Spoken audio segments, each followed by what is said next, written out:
संवेग क्या होता है? संवेग भी एक प्रकार का बल है जो वस्तु के द्रव्यमान और वेग पर निर्भर, जो हमारा रेखीय बल होता है वो उसके त्वरण पर निर्भर करता है, लेकिन संवेग भी एक प्रकार का बल है जो वस्तु के वेग और द्रव्यमान पर निर्भर करता है। वो कैसे करता है? अगर सपोज दैट कोई वस्तु तेजी से तुम्हारी तरफ आ रही है, उसे रोकना है, उसका वेग तेज है, जैसे गेंद आ रही है, तेजी से आ रही है, बॉल है, उसको रोकना है, तो उसको रोकने के लिए तुम्हें ज़्यादा बल लगाना पड़ेगा कि नहीं?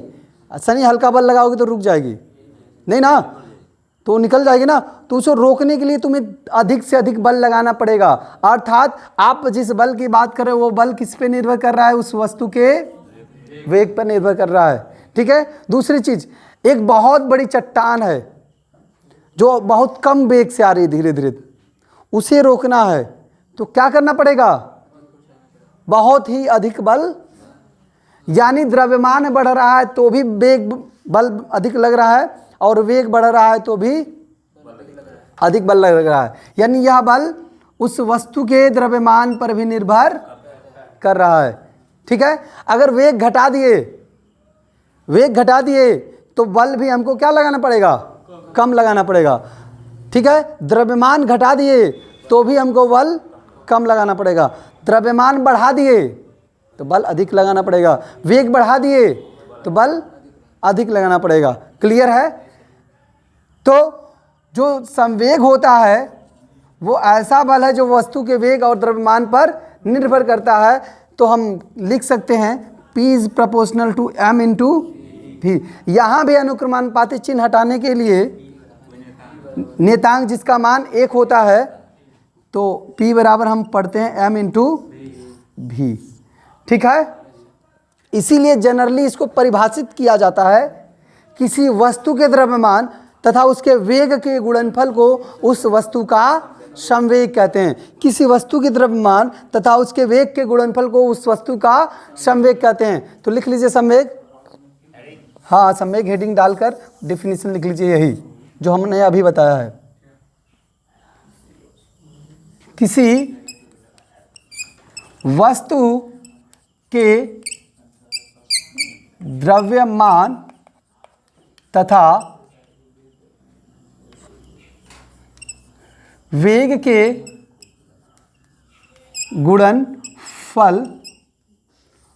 गुणनफल को वस्तु का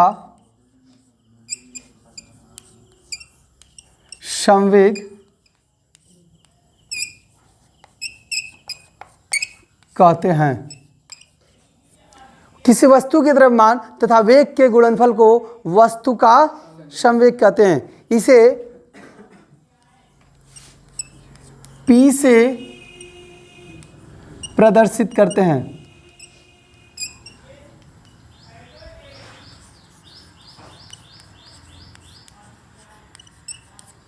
P से प्रदर्शित करते हैं। ठीक है। यदि किसी वस्तु का द्रव्यमान m तथा वेग भी हो, तब वस्तु का संवेग, वस्तु का संवेग क्या होगा? P बराबर m इंटू भी। ठीक है। अब देखिए, वेग हमारा क्या है? सदिश राशि है, और द्रव्यमान हमारा क्या है? अदिश राशि है। तो सदिश राशि में अदिश का गुणनफल सदिश होता है, अर्थात संवेग भी हमारा क्या है? सदिश राशि। संवेग क्या होगा? यानी हम लिख सकते हैं संवेग एक सदिश राशि है। संवेग सदिश राशि है तो इसको ऐसे व्यक्त कर सकते हैं सदिश रूप में, वेक्टर P बराबर m इंटू वेक्टर भी। ठीक है, ऐसे व्यक्त कर सकते हैं।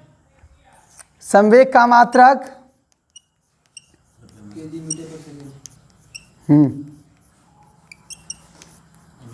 क्या होता है एम भी।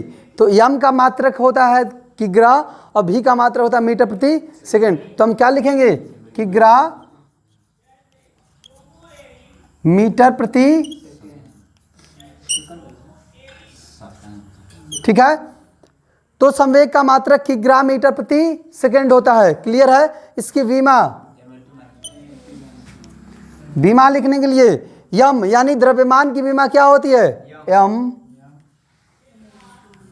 मीटर लिखे हैं तो यल, और समय की विमा टी होगी। चूंकि नीचे है तो ऊपर जाएगा तो -1 हो जाएगा, एम एल टी पर -1।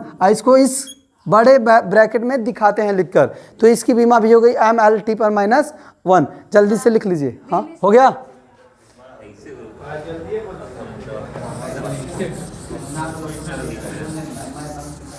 अब देखिए संवेग परिवर्तन की दर, हेडिंग डालिए संवेग परिवर्तन की दर।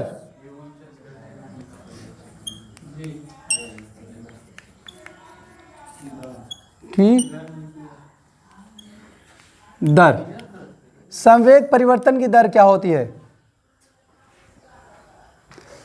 तो संवेग परिवर्तन की जो दर है समय के साथ होगी। यदि किसी वस्तु का संवेग p तथा यदि किसी संवेग का किसी वस्तु का संवेग p हो तथा dt समय में संवेग में परिवर्तन dp हो, तब संवेग परिवर्तन की दर क्या होगी।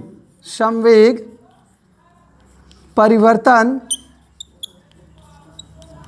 की दर, ध्यान दीजिए मैंने बोला कि किसी वस्तु का संवेग p हो और dt समयांतराल में संवेग में कितना परिवर्तन हो रहा है dp। तो संवेग परिवर्तन की दर, किसी की भी दर समय के साथ निकालते हैं तो उसका परिवर्तन बटे में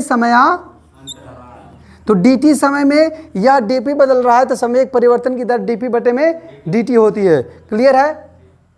अब इससे हम बल निकाल सकते हैं क्योंकि इसी को बल कहते हैं, पीछे पढ़े थे। तो हम क्या लिख सकते हैं, चूंकि p बराबर क्या होता है m इंटू भी, तो यहाँ पे रख दोगे तो dp बटे में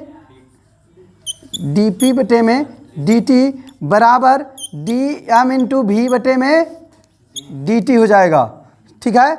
या dp बटे में dt बराबर m बाहर कर लीजिए तो क्या हो जाएगा dv बटे में, समझ में आ रहा है सबको। देखिए m कांस्टेंट है, इसको बाहर कर लीजिए, m बदलता नहीं है तो क्या हो जाएगा dv बटे में dt। यानी वेग परिवर्तन की दर हो गई। जिस प्रकार से इसे आप संवेग परिवर्तन की दर कर रहे हैं उसी प्रकार इसको क्या कहेंगे। वेग परिवर्तन की दर क्या होती है त्वरण। वेग परिवर्तन की दर को हम त्वरण कहते हैं। अर्थात चूंकि हम जानते हैं dv बटे में dt बराबर त्वरण a, ये क्या हो गया त्वरण। वेग परिवर्तन की दर त्वरण होती है तो आप इसकी जगह पे क्या लिख दोगे, यानी dp बटे में dt बराबर m इंटू ए, और द्रव्यमान गुणे त्वरण बराबर क्या होता है बल F। इसे बाह्य बल कहेंगे। क्या कहेंगे एक्सटर्नल फोर्स। ठीक है। अतः हम लिख सकते हैं dp बटे में dt किसके बराबर है, बाह्य बल के बराबर है, किसी वस्तु पर लगने वाले एक्सटर्नल फोर्स के बराबर है। तो हम लिख सकते हैं अतः संवेग परिवर्तन की दर वस्तु पर लगने वाले बाह्य बल के बराबर होती है। ठीक है, लिख लीजिए जल्दी से। संवेग संरक्षण का नियम, संवेग संरक्षण का नियम, हेडिंग डाल लीजिए।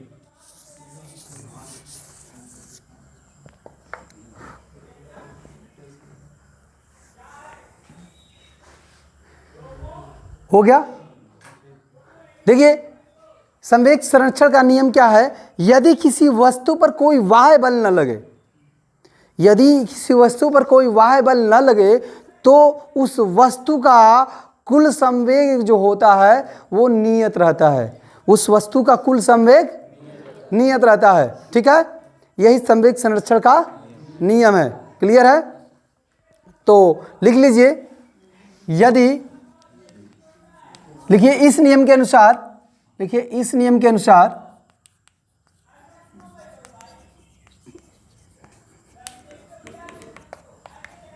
यदि किसी वस्तु पर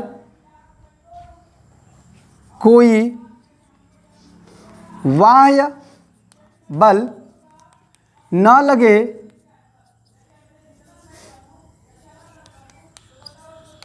तो वस्तु का कुल संवेग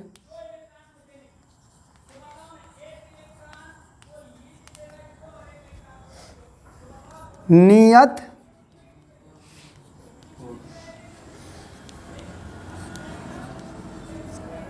यही संवेग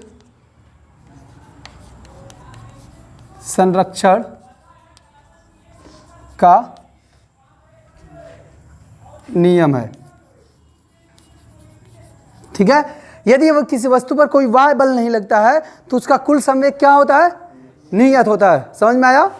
तो चलिए, इसका मतलब यह हुआ कि किसी वस्तु का यदि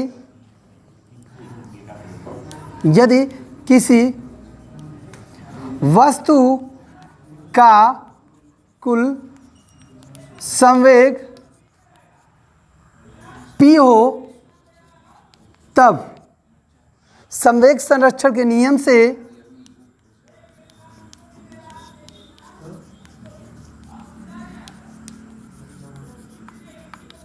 देखिए, यदि किसी वस्तु का कुल संवेग P हो तो संवेग संरक्षण का नियम समझ लीजिए। नियम क्या कहता है? कुल संवेग बराबर नियत, यानी P बराबर क्या होगा? नियत होगा कि ना, कांस्टेंट होगा। क्लियर है? और कांस्टेंट का परिवर्तन हम निकाल लेंगे, संवेग परिवर्तन की दर।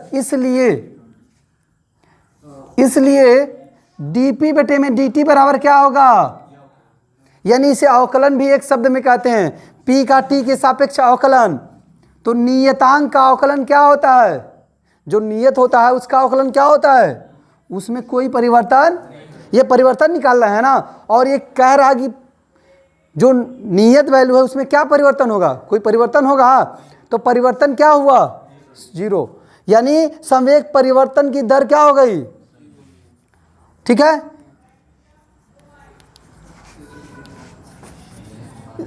संवेग परिवर्तन की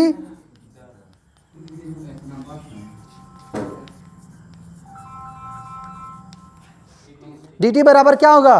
0। चूंकि हम लोग जानते हैं, अभी पढ़े हैं, संवेग परिवर्तन की दर क्या होती है?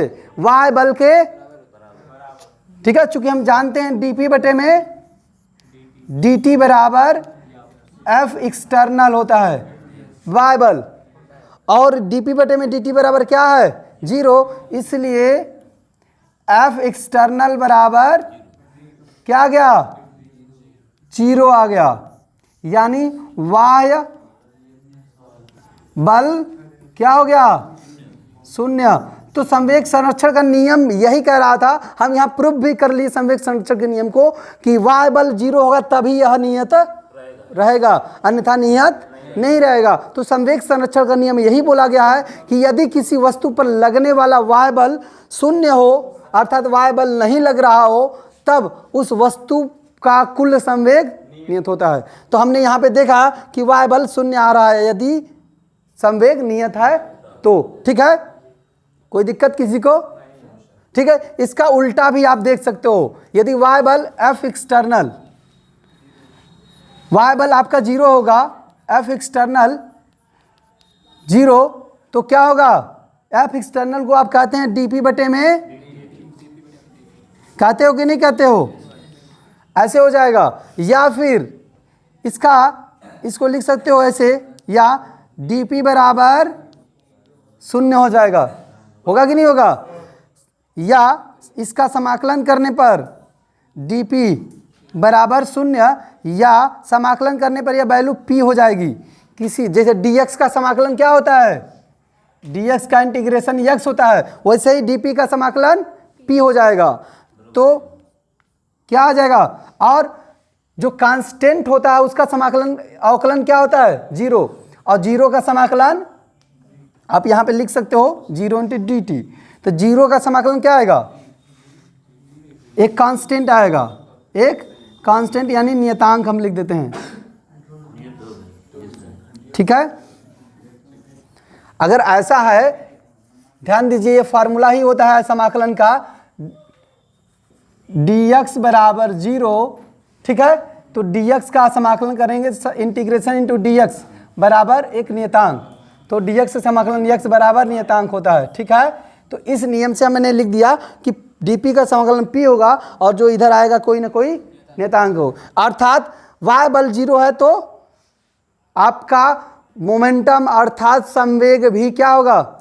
नियत होगा। क्लियर है? कोई दिक्कत किसी को? कर लीजिए।